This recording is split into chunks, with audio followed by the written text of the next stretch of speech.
কেন্দ্রীয় বাহিনীর কড়া নিরাপত্তায় আইটি হানা বীরভূমের বোলপুর রবীন্দ্রবীথি বাইপাস অঞ্চলে বেসরকারি অর্থলগ্নি কোম্পানির আধিকারিকের বাড়িতে কেন্দ্রীয় সরকারের আইটি আধিকারিকদের তল্লাশি অভিযান।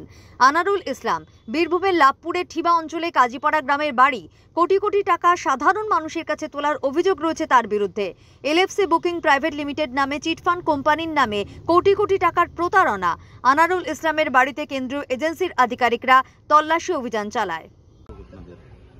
আমাদের অভিযোগ বলতে আমরা বহু আগে অভিযোগ জানিয়েছি, সেটা লোকাল থানাতে আমরা একটা এফআইআর করেছি। আমরা প্রথমত যেটা করেছিলাম সেটা প্রত্যেককে আমরা যত আমাদের একটা গ্রুপ আছে, সেই গ্রুপে যত ক্লায়েন্ট আছে সেই ক্লায়েন্টরা মিলে আমরা প্রথম এসপিকে মেল করেছিলাম।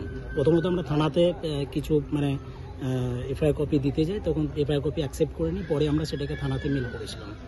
ঠিক আছে, থানাতে মেল করার পরে সেটা সমস্ত নিয়ে আমরা হাইকোর্টে একটা কেস করি, আর একটা ট্রাইব্যুনাল কোর্ট অর্থাৎ আপনার বোম্বেতে একটা কেস করি আমরা স্যাটে। তো স্যাটে একটা কেস চলছে, হাইকোর্টে একটা কেস চলছে আমাদের।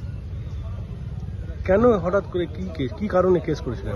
এটা এলএফএস প্রাইভেট লিমিটেড নামে একটা বকিং ফার্ম এখানে বিজনেস করতে এসেছিল, যেটা হিসেবে শতকরা 2% করে রিটার্ন করবো বলেছিল।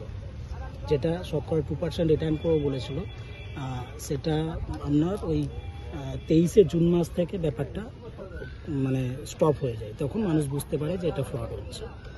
তারপরেই এখন কি দেখছেন?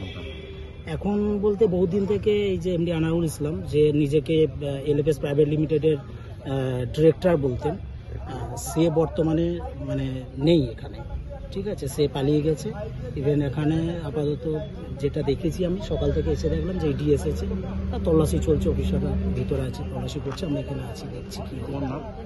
আমার নাম আলিপুর। এখানকার কোনো কর্তৃপক্ষ আছে? কোথাকার কর্তৃপক্ষ ওই কোম্পানি না, কোম্পানি কর্তৃপক্ষ নেই। যেটুকু হয়তো বাইরের কেয়ারটেকার বা কেউ আছে, আমরা তো ভিতরে যাইনি এবং বলতে পারছি না কি আছে, তবে সম্ভবত বাইরে কেয়ারটেকার আছে।